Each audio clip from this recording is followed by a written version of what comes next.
What is up? Welcome back. Do you like to do it, build it, or make it? So do we. And we have new videos each week. And this week, we're taking a look back at what we did in 2024. So every Friday we do a DIY video, and every Tuesday we go live for Test Cut Tuesday. But in between those, we have a lot of other adventures, and we thought with this video, we would take a look back at our year in review in 2024. What did we do in between our videos? We all know that the J months are very slow, and January gets super slow, especially right after Christmas. So when I'm trying to avoid cleaning, I like to challenge people at some dance battles. So I just served Kim. And then I did my best to serve him back. And then I had to serve all the youths in the house too. So I had to teach the teens what 90s hip hop dance was really about. Oh, what else did we get in the beginning of February? Oh, the beginning of February, my new favorite toy, my big, beautiful AEON Nova 14. So this started our partnership with AEON. We purchased the AEON Nova 14, which was the big laser. And we did that because we wanted it to be a production laser. Now, once it comes in and you see how pretty and beautiful it is, it's hard to put that thing right into a production capacity. I really wanted the AEON Nova 14 because our other industrial type lasers are just bare bones. There's no Z-axis, there's no red dot pointer, everything's external. It's basically just a frame with a laser tube and some lenses in it. And it's very hard to just continue to change the different material thicknesses and everything. So I wanted something that was a little more versatile. So I went for the best of the best because this thing's got the camera, it's got the red dot pointer coming out of the laser head. Everything is sealed up. It's got internal water chiller, internal exhaust, and internal air. This was just like a big desktop laser blown up to the size of a small Honda. And best part, it plugs into a 110 outlet just like you would at your house. At the regular old outlet, we didn't have to have a special 220 volt outlet like we did for some of our other lasers. So that was also a little bonus. Now we did like to try to keep it clean as long as we could, but once summer hit and the busy time started, that was it. Princess, get in the tent with the boys, you're getting to work.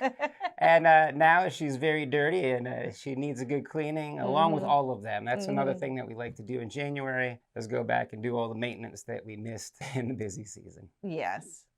All right, moving on. What else did we do? Oh, what else did we do? End of February, we went on our first Kim and Garrett Make It Crafter Cruise. I was so super excited for this thing up until the day that we left. And then Tanner says to me, what happens if these people have the don't meet your hero syndrome and they all end up hating you? Yeah, I was super nervous. Well, it was such a great time. We made fast friends. I think there were about 44 people that came. So we were able to meet a bunch of other couples. And the couples were all amazing. Everybody that came was amazing. I think we're all fast lifetime friends. They all just seem to be like a flavor of Kim and Garrett. There's a Kim and Garrett from Texas, Boston, California. I think there was a Colorado, Utah. They were all just North Carolina. They're just all couples that were all in the same boat we are in, heading in the same kind of direction. So it was great commiserating, plotting, and planning with all these people. We did a lot of networking. Yes, that was a great thing. So not only was it fun for us, but I think everybody else had a great time as well because we had the opportunity to hang out quite a bit. So we would have dinners in the same dining hall at the same tables every night. So you could rotate from table to table, meet different couples, just talk about your business, share stories between what you're doing with your laser, what products you make, and then we had the opportunity to go on excursions together. So yeah, that was great too. We tried to make it pretty casual. We shared what excursions we were going on. You could join those or do your own. It seemed like we had a few people join us on each of the different excursions. We had just a great time. It was just a good bonding experience. Yeah. And I really liked when we would all get back together at the end of the day and do dinner and see what everybody's up to before we go off and hit the piano bar or karaoke or who knows. I mean, there were a lot of late nights. Yeah. Oh, how about your theme nights? Oh, the theme nights were amazing. You know, I like to go in deep with a costume. We gave them all a heads up. I gave them all a heads up. We Look, said we got theme theme nights are coming. and we go in deep. Yeah, we deck it out. So 70s night came up, and everybody came in deep with 70s night. There are people that outdid me. I'm not going to say any names, but there was some gold shoes and afros. So what else did we do? 70s night, Hawaiian night. Yeah, there was a Hawaiian night. I don't know. Every night ended with late night pizza with a group of people. Like I said, it was a great late night pizza bonding experience. Yeah. So we can't wait to do more trivia.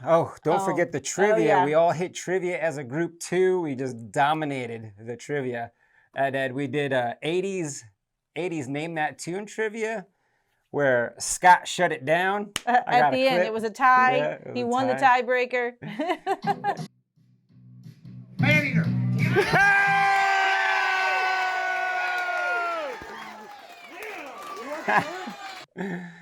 Yeah, we meet up every night. That was great. I mean, the whole thing was way better than I could have even imagined it would have been.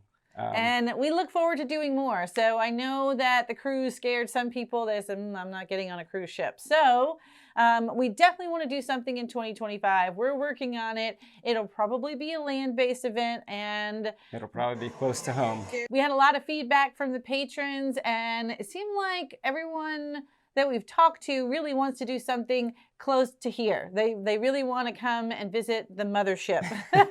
So I'm thinking we might do some sort of an event where we can have some sessions here, some sessions at a local hotel or conference center. So we're working on that. That'll be part of our 2025 planning. We're going to talk about that at the end, some of our goals for 2025. So we moved on to April. What did we do in April? What kind of fun did we have in April? We did a last minute kind of trip down to Florida to hit the International Sign Association Expo. Yeah, a little ISA Expo. Yeah, that was way bigger than I thought it was going to be.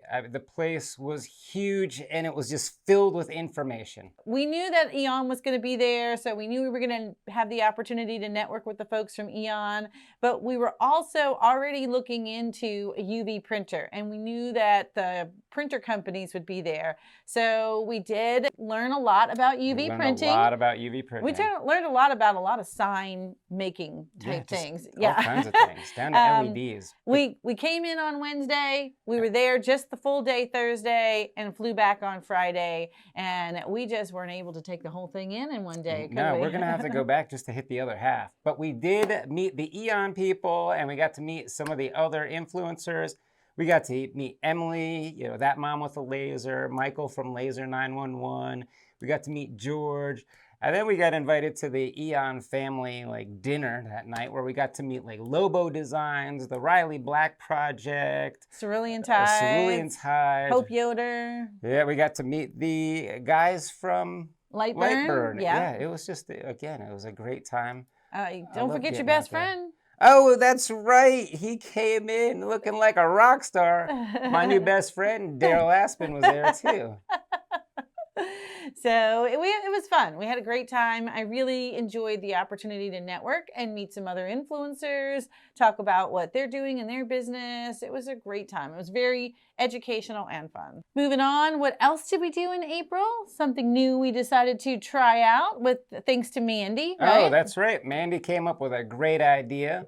She's always looking for new colorways to do her designs in, her signs. So she thought she'd put together a challenge and throw it out there, the Foxy Hues Colorway Challenge, where every month we'll pick a design and challenge everybody to try to put their own colorway, their own spin on the sign. It's kind of a good way for everybody to see what styles work and what everybody else is up to. Yeah, it was exciting because, once we paint a colorway and we have a new sign, this is how we're painting it, we kind of stick with that. So it's really nice to see how other people put their spin on it and just give you new ideas and ways to paint things and add some new paint techniques to them. And it's a good way to win $50. Right. Foxy Hues, if you aren't familiar, we started our own paint line at the end of last year, our Foxy Hues paints. So we had Foxy Hues start to sponsor the colorway challenge. So each month, if you do a version of a colorway, we choose the sign, you paint it your version, you create yourself an entry. And then hashtag it FoxyHughesCC. Then the next month we draw a winner, and somebody will win a $50 gift card to our store. So you can use that on paints or supplies or whatever you'd like. So it's just a good, fun community building thing too, because I love seeing everybody's takes on each of the colors. At the beginning of May, my friend, I have had a best friend since middle school, and her and her husband had the opportunity to open their own business. She's diving into that entrepreneurial pool, I guess, ocean. Ocean is right. Yeah, her and her husband. So her husband's been running his business from home for a couple of years now. About 2 years, I guess. And they decided to open their own storefront and create their own retail space for their business. And so Garrett and I did a little helping to set up their space and just basically give them that little extra bit of encouragement. We're so excited. I'm so excited. They're doing such a great job. They're actually thriving, and I'm so excited for them. Yeah, very proud of them. Guys, keep it up. Keep it up. Moving on into May, that was like right at the same time. Right at the same time. We started our craft show season with little Arts in the Park. Arts in the Park. Well, it was really what was leading up to Arts in the Park. We were trying to get like 220 signs made for this thing. So we started 3 weeks out, and we were busting our butts. All right, this is our first big show. Let's make sure we have enough inventory. Kim was really on us. Every day we'd have to meet and count inventory and everything. And then the week of the show, it was a very rainy, looking for an arc type of rainy kind of weekend. Well, Friday was great. It was so nice. It was a beautiful day to set up on Friday. It was a beautiful day to set up. But rain moved in Friday night, and it poured down all night Friday, and then Saturday morning we approached our tent and we had a huge little swimming pool. We put a pool on the roof. Yeah, a little rooftop pool. I wouldn't swim in it though. Then the whole weekend kind of stayed rainy until Sunday afternoon, where the clouds broke, it got sunny, and everybody went home. Yeah, that was probably pretty much at the end of the weekend. But it was still a great show. People were there. They were there anyway. You know, if you've been to craft shows in your area like me, this is something you do every year. Oh, Arts in the Park is coming. I'm going. Galoshes, raincoat. I'm going to go and have a good time. And people were there in their galoshes and raincoats. I haven't seen a dog there in his little galoshes and raincoat. So while sales weren't what we hoped they would be, we did have some fun, and we were glad to be there. It's just a really great show. 10:55 a.m. I'm not asleep, Cam. But silver lining? Silver lining to those storm clouds was that next weekend we were supposed to be setting up for our painted tree booth, and we had plenty of inventory to set up for it. So maybe the first craft show didn't go great, but it did give us a lot of inventory left over for the painted tree. Yeah, I love the painted tree because the painted tree gives us an opportunity to sell like retail stuff when we don't have a retail space. We have workshop space here, but we don't really have a place to display our retail items. And a big thing for us, it's an opportunity for us to share our workshops. When we set up our booth, we really kind of gave it an outdoor feel. We wanted to make you think these are outdoor signs, these are front door hangers. So give you we that had a little backyard party kind of feel. So we had a little grass rug. We created a hedge wall. What else? We put some fake brick up. And then we did a little tent, grill gazebo. Yeah, like a little gazebo tent out there with some lights underneath. Yeah, so we definitely had to add the lights because once we put the gazebo up, it looked really dark. Yeah, that was not part of the original plan, right? No, it was not. And we were like, it got real dark real quick. And these signs look the best when you could see them sparkle and stuff and actually see the shadows and everything. So we had to go and put some lights up underneath the tent. There's a lot of glued up lights up underneath the tent.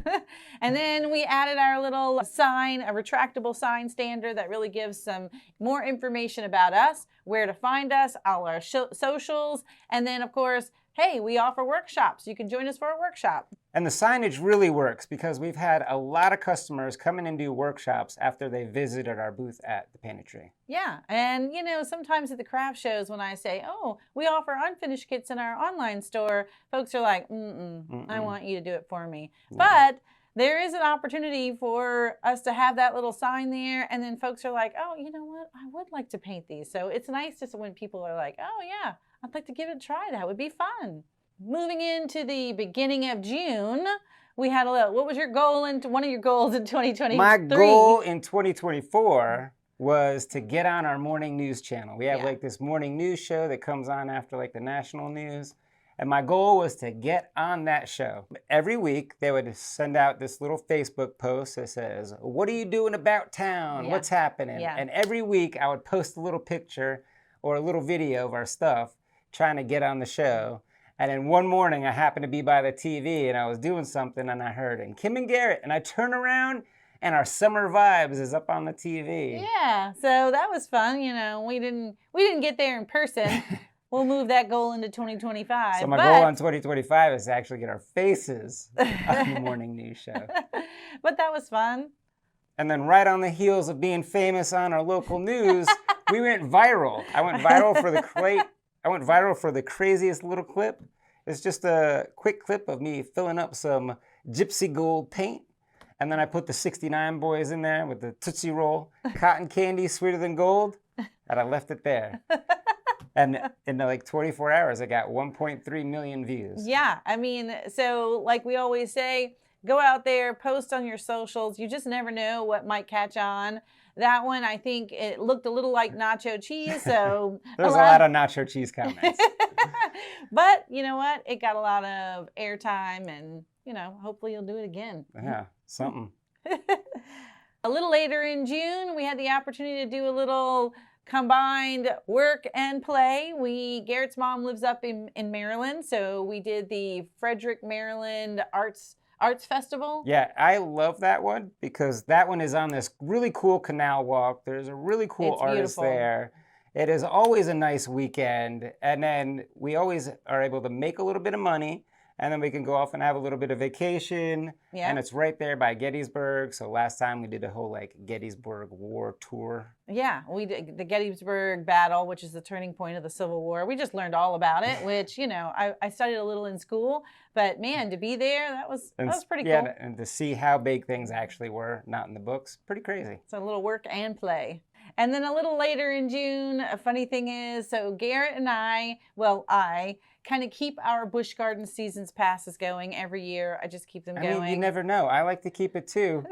Anytime I got some downtime, and you got to get away, it's a quick little getaway. I like it. I wouldn't say we love the roller coasters, but I do. Busch Gardens. But I is do a love the park. poutine. Yeah. And so then in the summertime, they do a little concert series. So it's like a summer concert series. And in June, they had 38 Special there. So we just bought our tickets. I think you have to buy the extra ticket. Oh, no. No, you don't. You don't. It's only just, if you want to go down to VIP. Yeah. We got to go in, grab some poutine, had a little bit to drink. Yeah, it's right there in France. Out with, so you were able to. Special. Yeah, so that was fun. We, just like to show that it's not all work. We do have a little fun on occasion. And then, speaking of fun, or not so much fun, what happened at the end of June? What did happen at the end of June? Our AC went out. How do I forget that? I mean, yeah, our AC went out, and it was so hot in the offices, and it went out for like 4 straight weeks. It went out the first time because there was a cut wire. Then a week later, it went out because there was a cut wire. And it's not like the AC guys came out that day when it was a cut wire. They'd be like, oh, we could come out on Tuesday or Wednesday. Mm-hmm. So we go like 2 or 3 days without AC. He came in, fixed it. It was a cut wire. Over the weekend, we had some AC. Monday, out again. And he came in again. And he's like, days. I could be there on Thursday. Yeah. He gets there on Thursday, another cut wire. I'm thinking to myself, there's some saboteurs going on here. We get it fixed again. And then it gets up for less than a week. I think over the weekend again, maybe. Because Monday it was back to super hot. He was like, I'm coming back out. I can come back out tomorrow. He came back out and he's like, oh, you need a part.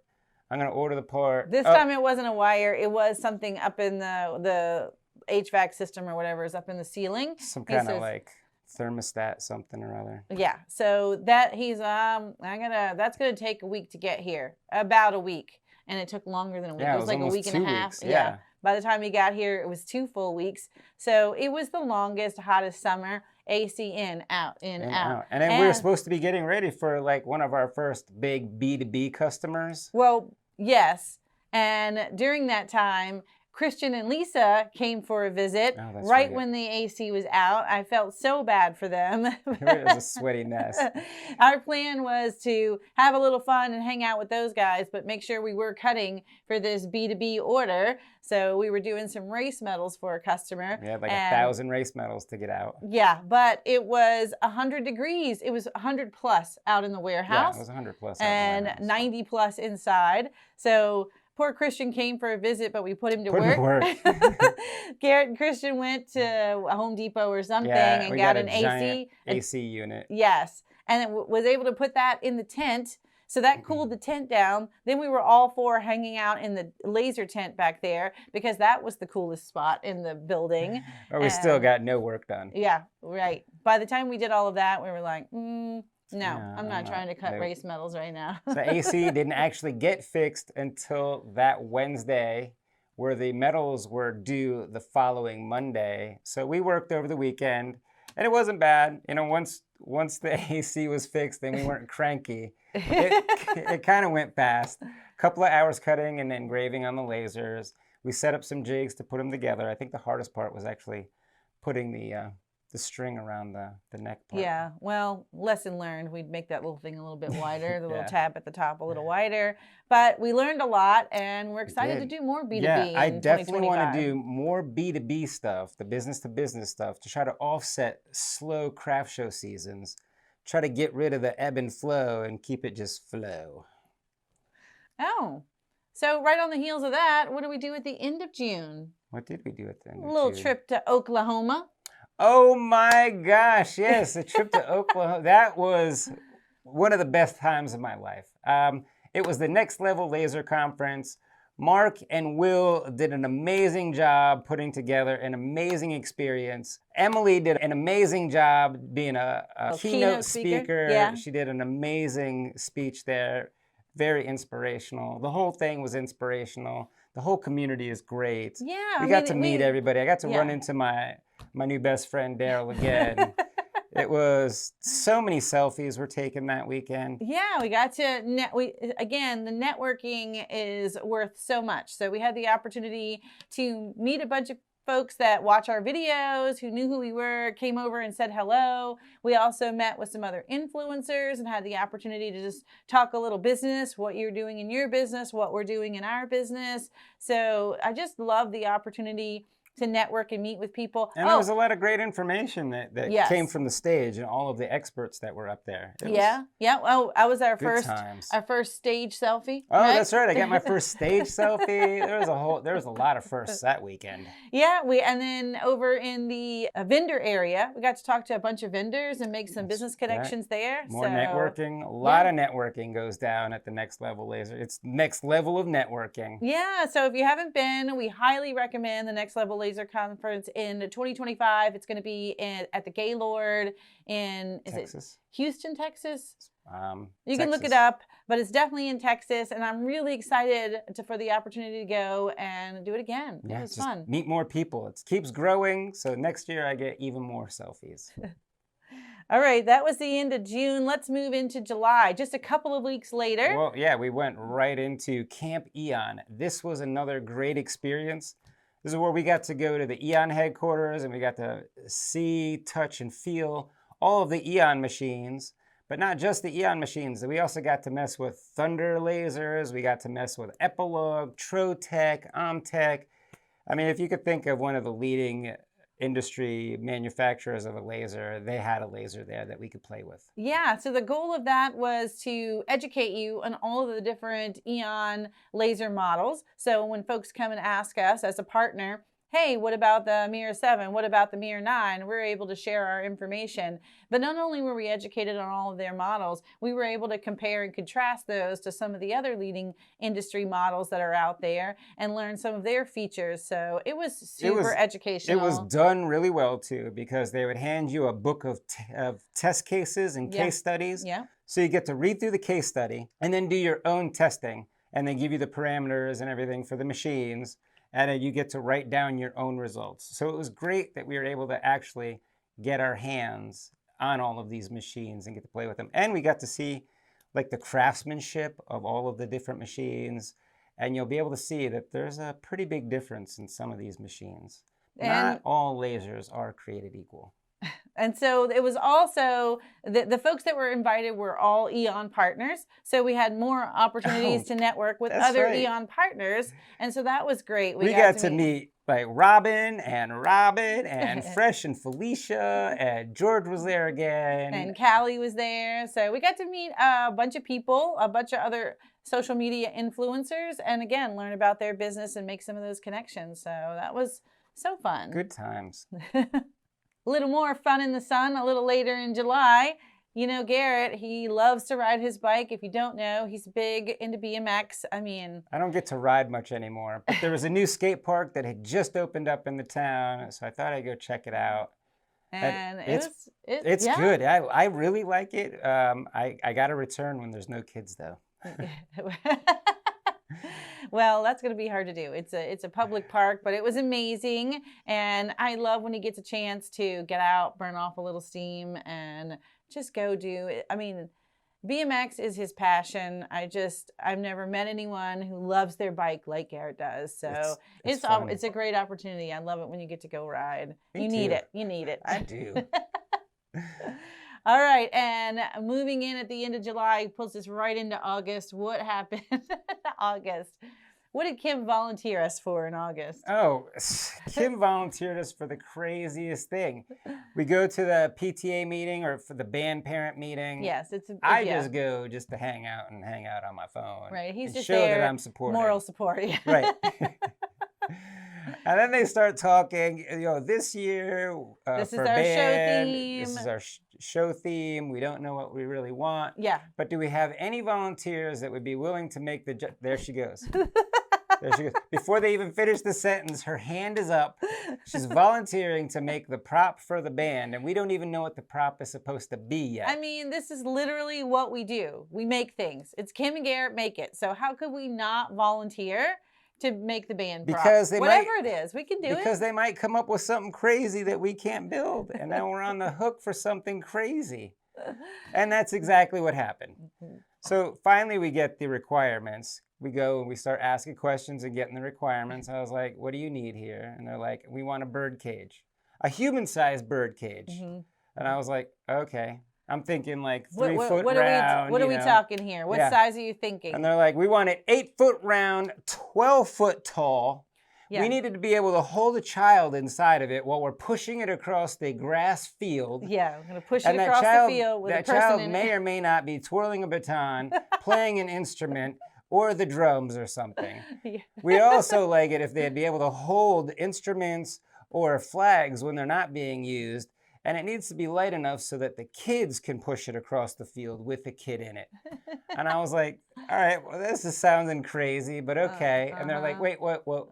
One last request. We needed to be able to break down. Yeah. By the way. We needed to break down the whole entire thing so that it could fit inside of a 6x10 trailer that also includes the drums and the tubas all the band and equipment. Stuff. All of them. Yeah, all of it. And I was like, can't be done. Yeah, he had a small breakdown after we started designing because the break it down requirement came a little bit later, right? It came late. It was like 2 weeks before delivery, and they're like, oh, and it needs to be broken down. We got to break that down. I don't think we have any place to put an 8 foot tall round base, so we need to be able to break that down somehow.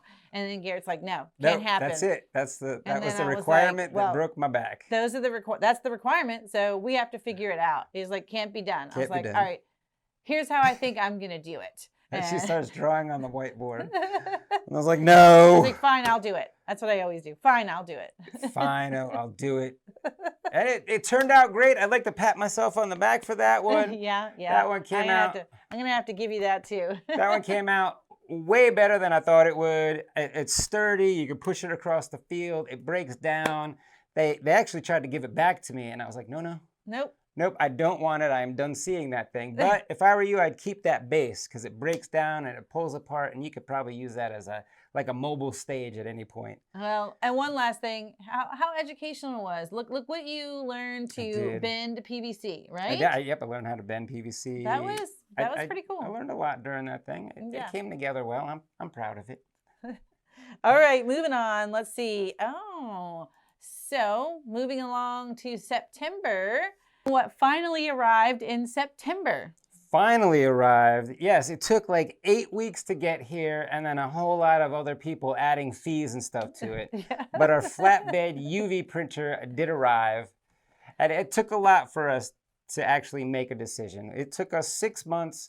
We did a decision analysis and resolution where we had all of our requirements written down. We weighted our requirements, and then we went through each model and we ranked and rated each of our requirements. I remember Christian was here back in June when we were doing that. He did a little. I said, "Here, let us share these things. Be a third party." And that's it. We did all of this analytical work, and we came up to a decision. And the decision was that we do not agree.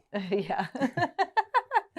So we did decide to get the flatbed printer. But there's also the option of a roll-to-roll. So if you're not familiar, flatbed would be printing right on an object, but roll-to-roll is to create UV transfers or stickers that you can put on something.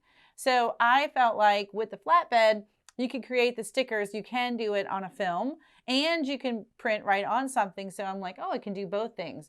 And I felt that I could print it on a transfer all in one step, and then slap it on anything. Like Frank's Red Hot. Yeah.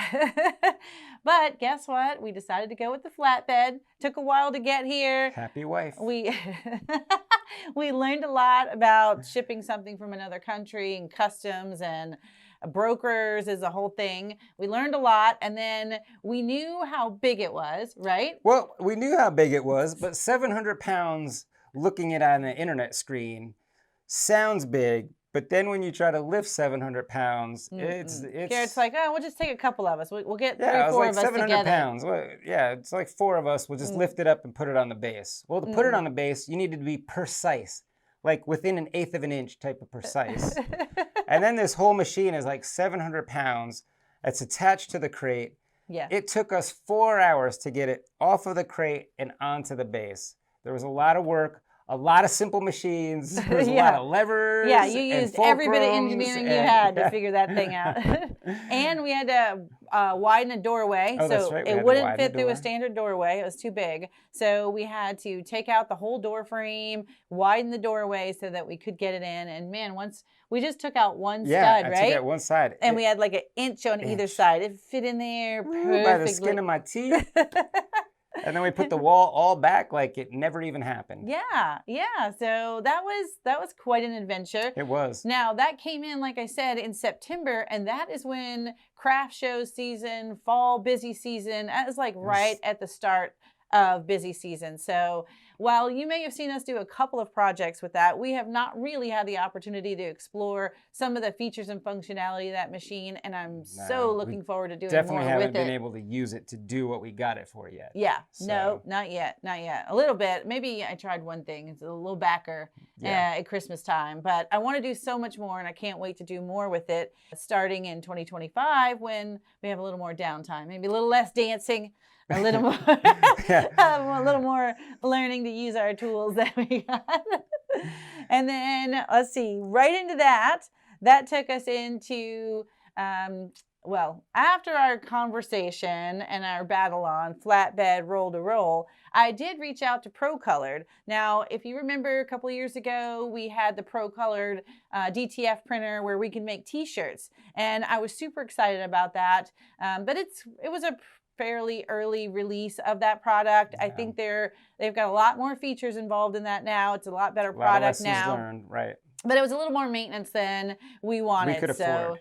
Yeah. It would have been fine. Yes. The maintenance itself would have been fine if that's what we did for a job. Yes. But since we used it sporadically, Yes. you know, the maintenance would fall by the wayside. We just couldn't heads would keep the get inks clogged. moving like they Mhm. should, et cetera, et cetera. So that's been put on a shelf and we haven't really been back to it. But I do know that they have a new Pro Colored has a UV DTF roll-to-roll printer. So I reached out to those guys and I said, hey, we're really interested in a UV roll-to-roll printer. And they said, oh, yeah.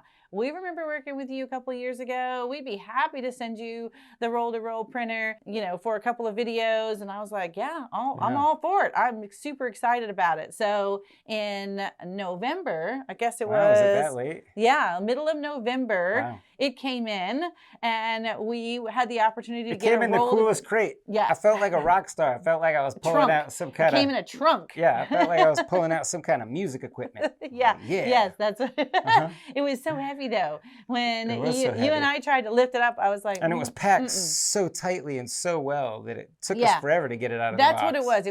It was just like jammed in there. Like so it vacuum packed inside that box thing. It was crazy. Yeah, so we were able to set that up in November. We did that in one night, Yeah, right? one night. It was a pretty easy setup. We were printing by the end of the night. Yeah. Yeah, we learned a lot. Now that one, you know, there's lessons Film learned. tension is finicky, but otherwise, yeah, great I machine. let the sticky film, touch the bottom of the print head. It's like flypaper.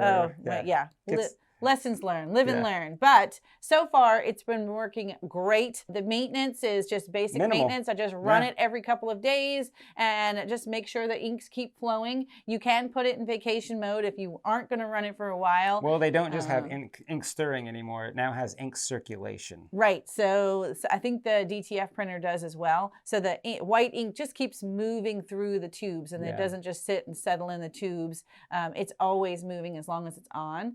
So I think they've just learned a lot and made some really nice advancements with their printers. I got big plans for both machines, but I'm not allowed to touch either one because during the setup of the flatbed, I accidentally broke something and ink spewed everywhere. He did. So I'm not allowed to touch either of the printers, but I got big ideas. So big dreams coming in 2025. I can't wait to use those in our business and then share with you guys what we're using them for and hopefully be able to offer some cool new products. I really want to be able to offer some UV printed acrylic, some UV printed MDF so that you can have pattern backers and things like that. I'd like to be want able to pattern sell backers. transfers so that you can make That's anything a pattern backer. Yeah. I'd like to be able to sell transfers so you could make like your own wood grain stuff on some MDF. Yeah. You don't need to necessarily have to order that stuff. So during our slow time in first quarter, we're going to hopefully be able to develop and create some new products for that. Well, since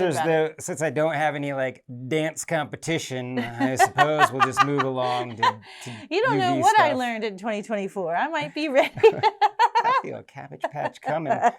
So before we see the Cabbage Patch, let's go ahead and talk about what our goals are for 2025. We're going to go ahead and tell you what our plans are so that you can Just going to keep put them out there. Put it out in the universe. Hold us accountable. Hold us accountable. Keep us on track.